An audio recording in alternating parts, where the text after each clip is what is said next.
श्री स्वामी समर्थ. स्वामी कृपेने तुमच्या सर्व इच्छा मनोकामना पूर्ण हो. उद्या आहे पुत्रदा एकादशी. या एकादशीच्या दिवशी जर आपण काही उपाय केले तर ते उपाय खूप म्हणजे खूप प्रभावी ठरत असतात. एकादशी ही विष्णूला अर्पित असलेली तिथी आहे. पुत्रदा एकादशी ही विशेष करून ज्या लोकांना संतान नाही अशा लोकांनी पुत्रदा एकादशीचे व्रत जरूर करावे. त्यासोबतच माता लक्ष्मी आणि राधाकृष्ण यांची सुद्धा उपासना करावी. यामुळे संतान प्राप्ती अवश्य होते. त्यासोबत बऱ्याच माता पित्यांचे पुत्र आहे, काही करून सुद्धा नीट वागत नाही, सतत घरात त्रास देत असतात. तसेच काही मुले सतत आजारी पडत असतील तर त्यासाठी सुद्धा पुत्रदा एकादशीचे व्रत हे अवश्य करावे.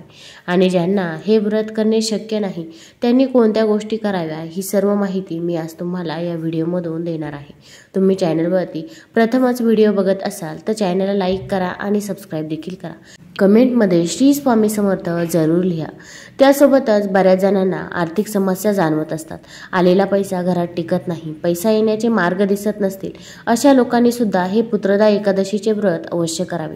त्यासोबत इतर छोटे उपाय अवश्य करावे. यामुळे आपले बरेच समस्यांचे निराकरण होईल. घरात सुख शांती आणि समृद्धी येईल. तसेच घरात कधीच कसलीच कमतरता देखील भासणार नाही. पुत्रदा एकादशीच्या दिवशी काही छोटे उपाय आपल्याला करायचे आहे. त्यापैकी पहिला उपाय असा आहे की जे लोक खूप कष्ट करतात पण पैसा घरात येत नाही, सारखी आर्थिक अडचण जाणवत असेल, अशा वेळी हा एक छोटासा उपाय तुम्ही आवर्जून करून बघा. तर यासाठी आपल्याला एक विड्याचे पान घ्यायचे आहे. विड्याचे पान हे माता लक्ष्मीला देखील अत्यंत प्रिय आहे, हे तुम्हा सर्वांनाच माहीत असेल. माता लक्ष्मी प्रसन्न असेल तर भगवान विष्णू देखील प्रसन्न होतात आणि भगवान विष्णू प्रसन्न असतील तर माता लक्ष्मी देखील प्रसन्न होते. त्यासाठी आपल्याला या एकादशीच्या दिवशी एक विड्याचे पान हे घरी आणायचं आहे.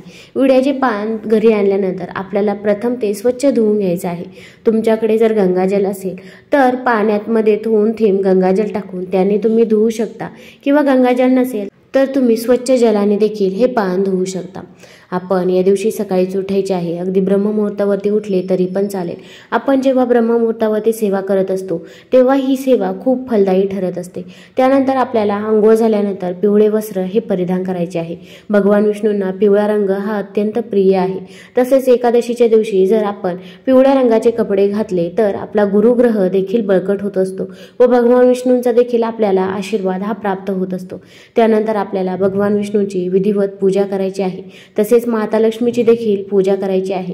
ज्यांना संतान प्राप्तीची इच्छा आहे त्यांनी बाळकृष्णाला अभिषेक घालायचा आहे आणि अभिषेक घातल्यानंतर जे पाणी राहील ते पाणी स्वतः आपण प्राशन करायचं आहे, ज्यामुळे भगवान विष्णूंचा आपल्याला आशीर्वाद मिळेल.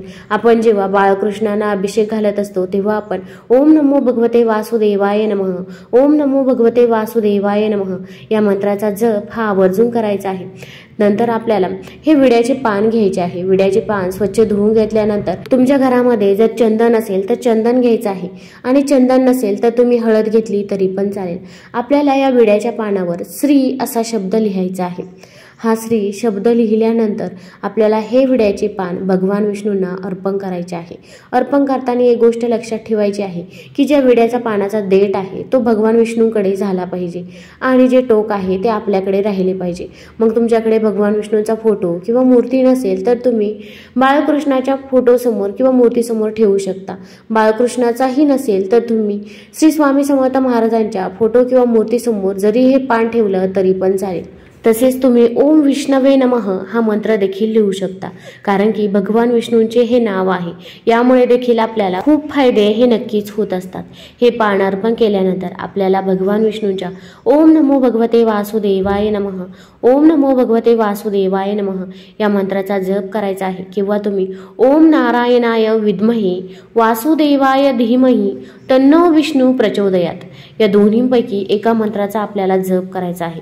तुम्हाला हा जप करणे शक्य नसेल तर तुम्ही मोबाईलवरती यूट्यूबवरती देखील लावून देऊ शकता. मग तुम्ही त्या मंत्राचे श्रवण देखील करू शकता. हा मंत्र म्हणून झाल्यानंतर तुमची जी काही इच्छा आहे, जी काही मनोकामना आहे ती आपण भगवान विष्णूंना सांगायची आहे. तुमच्या आयुष्यामध्ये अनेक अडचणी आणि अडथळे येत असतील, मुलांची प्रगती होत नसेल तर ते सर्व आपण भगवान विष्णूंना आवर्जून सांगावे, ज्यामुळे तुमच्या अडचणी अडथळे हे नक्कीच दूर होतील. तसेच आपण जेव्हा हा उपाय करत असतो तेव्हा आपल्याला साईडला साईडला एक दिवा देखील प्रज्वलित करायचा आहे। तर आपण एक प्लेट घ्यायची आहे, प्लेटमध्ये थोडेसे तांदूळ टाकायचे आहे। तांदूळ कुठेही तुटलेले फुटलेले नसावे, अखंड तांदूळ आपल्याला घ्यायचे आहे आणि त्या तांदळाला आपल्याला हळदी कुंकू अर्पण करायचं आहे। नंतर तुम्ही शुद्ध तुपाचा किंवा तिळाच्या तेलाचा किंवा मोहरीच्या तेलाचा देखील दिवा प्रज्वलित करू शकता। कणकेचा दिवा घेतला तरी पण चालेल किंवा मातीची पंती देखील घेऊ शकता। फक्त आपल्याला या दिव्यामध्ये चिमूटभर हळद ही आवर्जून टाकायची आहे। हळद ही माता लक्ष्मीला आकर्षित करत असते, तसेच हळद ही आपला गुरुग्रह देखील बळकट करत असते, त्यामुळे आपण हळद टाकायला विसरायचं नाही। तसेच हा दिवा प्रज्वलित झाल्यानंतर आपण या दिवशी भगवान विष्णूंचं विष्णू सहस्रनाम हे देखील पठण करायचं आहे। पठण करणे शक्य नसेल तर तुम्ही श्रवण देखील करू शकता। भगवान विष्णू सहस्रनामाचे अगणित फायदे तुम्हाला नक्कीच बघायला मिळतील। विष्णू सहस्रनामाचे पठण केल्यामुळे आर्थिक, वैवाहिक, सामाजिक, राजकीय प्रश्नांतून मार्ग मिळतो। गर्भधारणेसंबंधी समस्या दूर होतात। गर्भसंस्काराच्या वेळी स्तोत्र ऐकले असता बालकावर चांगले संस्कार होतात। ग्रहदशा कुठलीही असो, विष्णू सहस्रनामाचे पठण केल्यामुळे मनशांती लाभते, भय कमी होते आणि संकटावर मात करण्याचे बळ देखील मिळते। मुलांच्या अभ्यासात मन लागत नसेल, घरात वादविवाद होत असतील तर विष्णू सहस्रनामाचे सामूहिक पठण करावे, निश्चितच आपल्याला लाभ देखील मिळेल। जेव्हा पण एकादश तिथी येते तेव्हा आपण विष्णू सहस्रनाम पठण करायला किंवा श्रवण करायला चुकूनही विसरायचे नाही। या दिवशी जर आपण विष्णू सहस्रनाम पठण केले तर भगवान विष्णूंचा आपल्याला आशीर्वाद हा प्राप्त होत असतो, तसेच भगवान विष्णू हे प्रसन्न होत असतात। तुम्हाला जर हा व्हिडिओ आवडला असेल तर चॅनलला लाईक करा आणि सबस्क्राईब देखील करा। कमेंटमध्ये श्री स्वामी समर्थ किंवा ओम नमो भगवते वासुदेवाय नमः लिहायला विसरू नका। धन्यवाद।